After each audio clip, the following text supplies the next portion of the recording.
Hello there, this is Mr. Mike for the Mechanicsburg Learning Center with episode 48 of Mr. Mike's Dino-A-Day. I've always felt that paleontologists were the world's best puzzle doers because they basically have sometimes just one piece of bone fragment, and from that single piece they have to fit it in to a complete picture of what the animal looked like when it was alive. And I like doing puzzles, but I'll tell you, sometimes it's hard to fathom what it's like to have the challenge of putting together what an animal looked like that's 100 million years old, and we are left with a single bone fragment to try to figure out what the rest of it looked like. So welcome for the Mechanicsburg Learning Center. This is Mr. Mike, episode number 48. Welcome. Thanks for watching. Thanks so much for sharing these on Facebook. Thanks for watching them on Mr. Mike Sgrignoli's YouTube page. So without further ado, let's introduce you to today's animal. Don't have a model of it. In fact, there aren't a lot of models of this one. It's called Yutyrannus, spelled Y-U, and then Tyrannus, it's one word, T-Y-R-A-N-N-U-S, Yutyrannus. Related to the famous Tyrannosaurus rex. A couple of major differences with Yutyrannus. It was smaller. T-Rex is showing 2 fingers. Yutyrannus had 3. One thing that made it very unique was the fact that when it was discovered, they felt that, look at these imprints that are around the bone.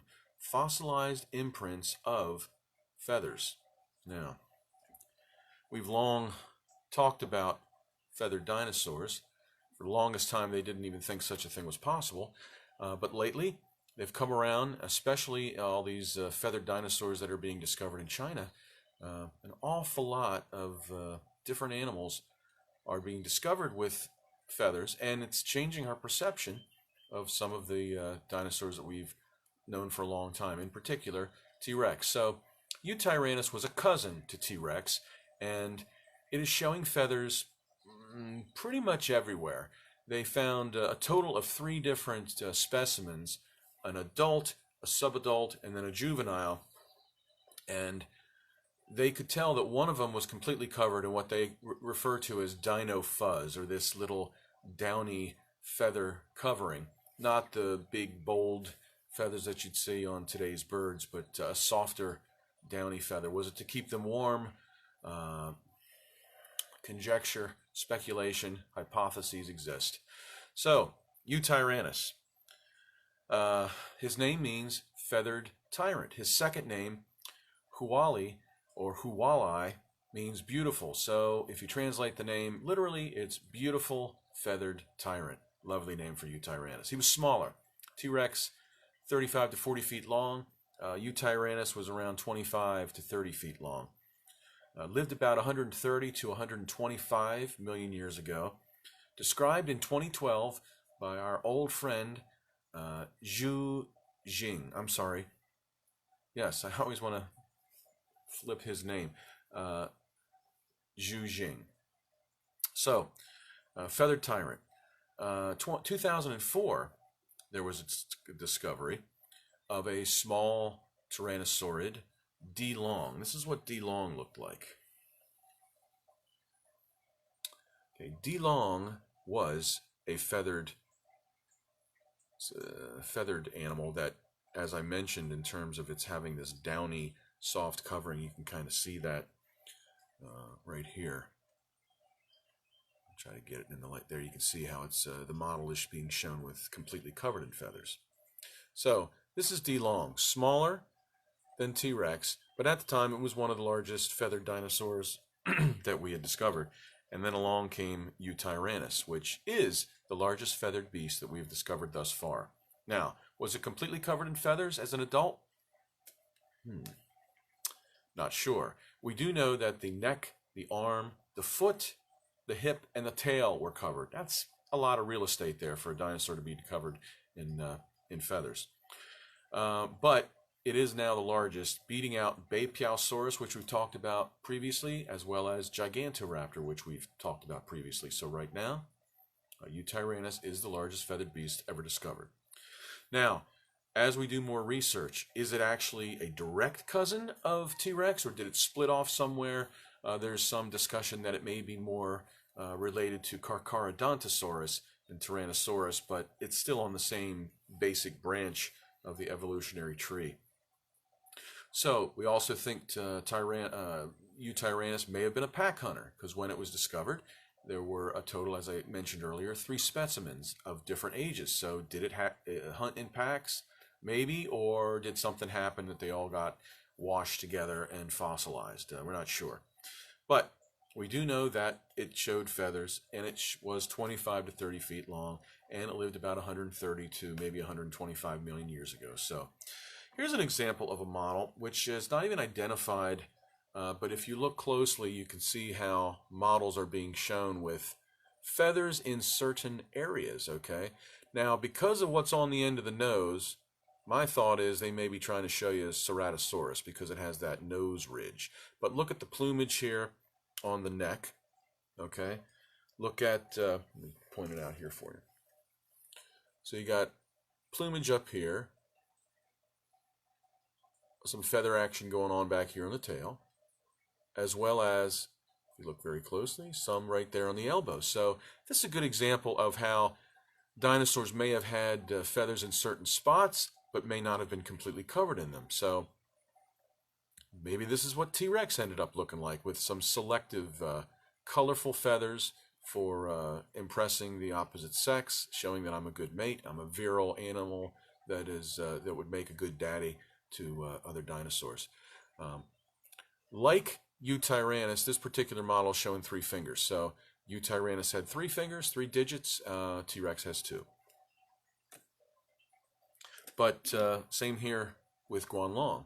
Once again, showing you 3 fingers and some nice feather plumage right there on top, and some nice stuff going on its tail. So Yutyrannus, a very interesting specimen, a very interesting dinosaur that is making us rethink what we may know about T-Rex in terms of what it looked like. Was it green and scaly like the Jurassic Park movies? Or did it have a couple of feathers sprouting from here and there? Or, as a young dinosaur, was T-Rex completely covered in feathers? All these things and all these questions, all these hypotheses are coming out of our discovery of Yutyrannus. Now, when I've said in the past that I have a new poem for you, and I usually write them the night before, this one we just got done a few minutes ago. So, hot off the presses, may have some mistakes, and I may not even know how to read my own poem, but let's give it a shot here. Yutyrannus by Mr. Mike, brought to you by the Mechanicsburg Learning Center. We do this every day, 10 a.m. Eastern Standard Time, live on Facebook, and then we post every video to YouTube. Just look for Mr. Mike Sgrignoli, and if you haven't figured out how to spell that long dinosaur last name of mine, it's Sgrignoli. Yutyrannus. I find it hard to visualize Tyrannosaurus rex out strolling on a sunny day with deep blue tinted specks. It's hard to wrap my head around T-Rex riding a bike and passing human drivers as he speeds down the turnpike. It's even harder, I admit, to change my point of view on how he looked. Since I was born, it's what I am used to. He's big and had ferocious teeth, a perfect carnivore. Perhaps it's time to alter how we see this dinosaur. The cousin of T-Rex had plumage, feathers everywhere. Its name is Yutyrannus. It's the honest truth, I swear. It's kind of like you finding out your dad was really bald and all your life he wore a wig. You might just be appalled. So since he's Rexy's cousin, we might have to give a thought that Rexy sported feathers. Maybe yes, or maybe not. We can't be that definitive, so cautiously we'll wait, and one day soon we'll settle this bewildering debate. The Yutyrannus right now reigns as largest feathered beast, because he went all fossilized soon after he deceased. There's evidence that younger Utes had downy dino fuzz, which clearly was the reason for the scientific buzz. Now, we can't confirm that every inch was feather covered, though. His neck and arm, his foot and hip, plus tail, that's what we know. But that's enough to tell us that those feathers had a place, and maybe T-Rex had them too. This seems to make the case. So, Yutyrannus clearly is a very special link to long-held views of old T-Rex we may have to rethink. Each fossil that we find could tell us many different things. Who knows? Someday we might decide T-Rex's flaunted wings.